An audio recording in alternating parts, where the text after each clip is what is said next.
अस्सलाम वालेकुम students, hope you are doing well. Accounting circle के चैनल के ऊपर खुशामदीद। स्टूडेंट, जैसा कि आपको मालूम है कि हमारा सिंगल एंट्री सिस्टम, जिसको अकाउंटिंग फॉर इनकम्प्लीट रिकॉर्ड्स भी कहा जाता है, उसके ऊपर हमारे ईयर वाइज लेक्चर चल रहे थे। और आज के लेक्चर के अंदर हम year 1993 regular and private question number 1 second year accounting discuss करने वाले हैं।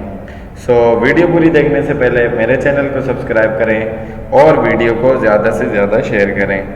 क्वेश्चन में आपको कह रहा है, mister Farooqui maintain single entry record maintain करते हैं। The asset and liabilities of his business were as follows. उसके बिगिनिंग और एंडिंग के बैलेंसेस दिए हुए हैं 1 जनवरी 1992 और 31 दिसंबर 1992। साल के शुरू में उसके बाद कैश 8000 था, फिर कम होकर 1500 हो गया।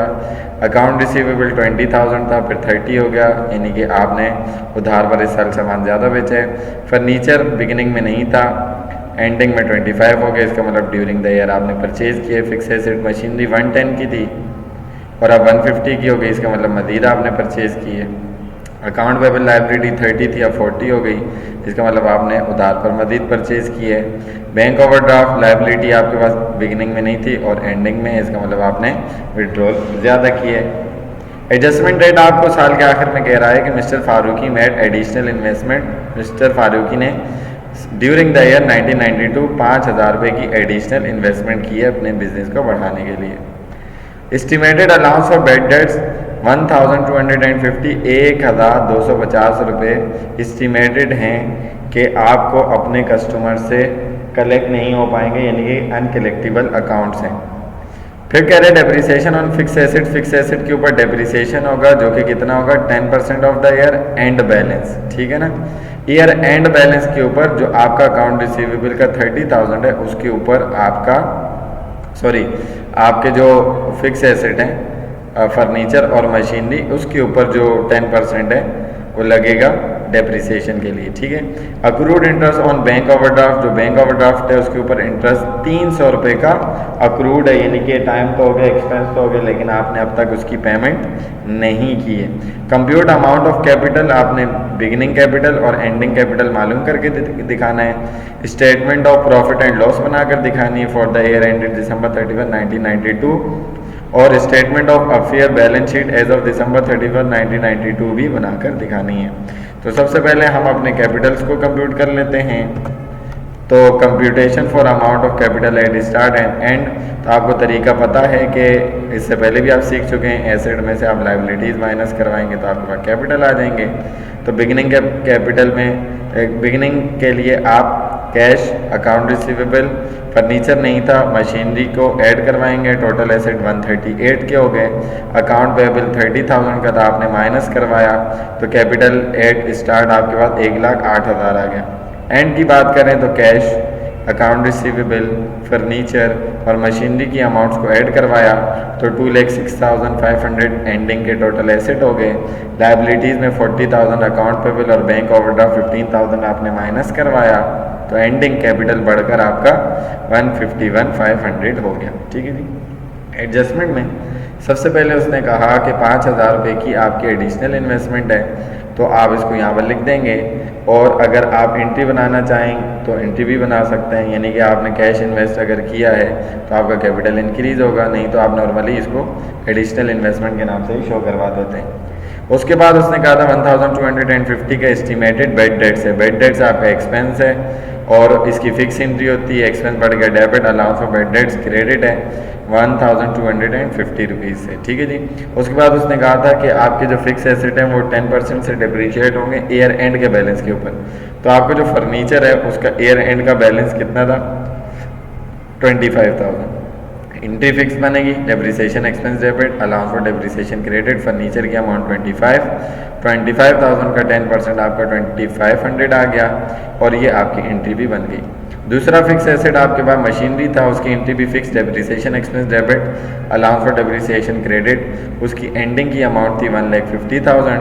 1,50,000 का 10% आ गया आपका 15,000, ठीक है जी, आपकी एंट्री बन गई। उसके बाद उसने कहा था कि आपका बैंक ओवरड्राफ्ट जो है 15,000 रुपये का जो ये लाइबिलिटी है, इसके ऊपर 300 रुपये का इंटरेस्ट जो है वो ओवरड्राफ्ट है, सॉरी अक्रूड है। अक्रूड का माना कि एक्सपेंस तो हो गया, expense incurred but not yet paid, अब तक पे नहीं किया, इसका मतलब एक्सपेंस भी बढ़ गया, पे नहीं किया तो आपकी लाइबिलिटी भी बढ़ गई, या आपकी फिक्स एंट्री हो गई। आउटस्टैंडिंग, अनपेड और ड्यू वगैरह या पेबल वगैरह का वर्ड भी यूज़ कर सकता है।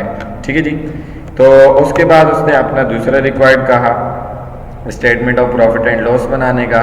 तो mister Farooqui statement of profit and loss for the year ended December 31, 1992। सबसे पहले इसके अंदर हम क्या करते हैं, कैपिटल एट एंड ड्राइंग होती है तो ऐड करवाते हैं, लेकिन ड्राइंग नहीं थी तो आपने कैपिटल एट एंड 1,51,500 को डायरेक्टली लिख दिया।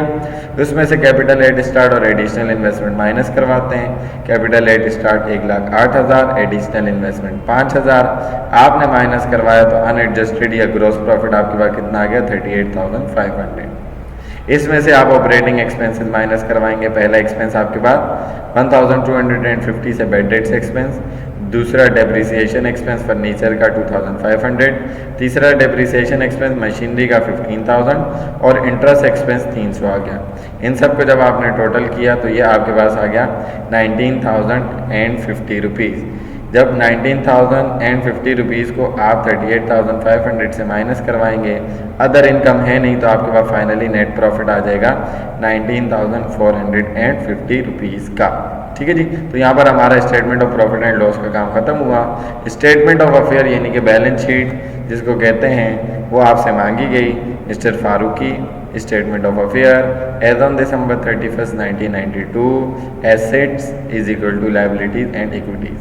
करंट एसेट में सबसे पहले आपके पास एंडिंग का कैश 1,500 था, अकाउंट रिसीवेबल एंडिंग 30,000 था, लेकिन उसमें से 1,250 एस्टिमेटेड था कि आपको कलेक्ट होने वाला नहीं है, तो आपने माइनस किया तो आपके पास नेट वैल्यू कितनी आ गई 28,750। उसके अलावा करंट एसेट आपके पास नहीं था, इनको टोटल किया तो टोटल करंट एसेट 30,250 हो गए। उसके बाद फिक्स एसेट की बात करें तो मशीनरी 1,50,000 की थी, इस साल 15,000 से डेप्रिशिएट हुई, माइनस किया तो आपके पास 135,000 की बुक वैल्यू आ गई। फर्नीचर आपके पास 25,000 का था, अलाउंस उसका माइनस किया, डेप्रिसिएशन 2,500 माइनस किया तो 22,500 उसकी वैल्यू आ गई। दोनों को प्लस किया 157,500 टोटल फिक्स एसेट आ गया। करंट एसेट और फिक्स एसेट को प्लस करवाया तो टोटल एसेट आपके पास 187,750 के हो रहे हैं। करंट लायबिलिटीज़ की बात करूं तो अकाउंट पेबल एंडिंग आपके पास 40,000 गिवन था, bank overdraft 15,000, interest payable new liability थी जो कि 300 की है तो टोटल किया 55,300 total current liability. Fix liabilities आपके पास है नहीं तो यही आपकी टोटल लायबिलिटीज़ भी होंगी। ओनर इक्विटी में सबसे पहले आपके पास आएगा capital eight start 1,08,000, net profit आप ऐड करवा देंगे जो आपने निकाला 19,450 और एडिशनल इन्वेस्टमेंट आप 5,000 ऐड करवा देंगे, ड्राइंग होती तो आप लेस करवाते हैं। टोटल किया, टोटल ऑनर इक्विटी आ गई 1,32,450, इसको ऐड करवाया लायबिलिटीज़ में तो आपके पास आंसर आ गया 187,750। तो ये बैलेंस शीट आपकी यहाँ कंप्लीट हो गई। सो आई होप कि ये आसान सा क्वेश्चन आपको अच्छे तरीके से समझ में आया होगा। अगर इसके अंदर कोई भी चीज़ आपको समझ में नहीं आई तो आप कमेंट सेक्शन में और व्हाट्सएप पर, फेसबुक पर, इंस्टाग्राम पर पूछ सकते हैं।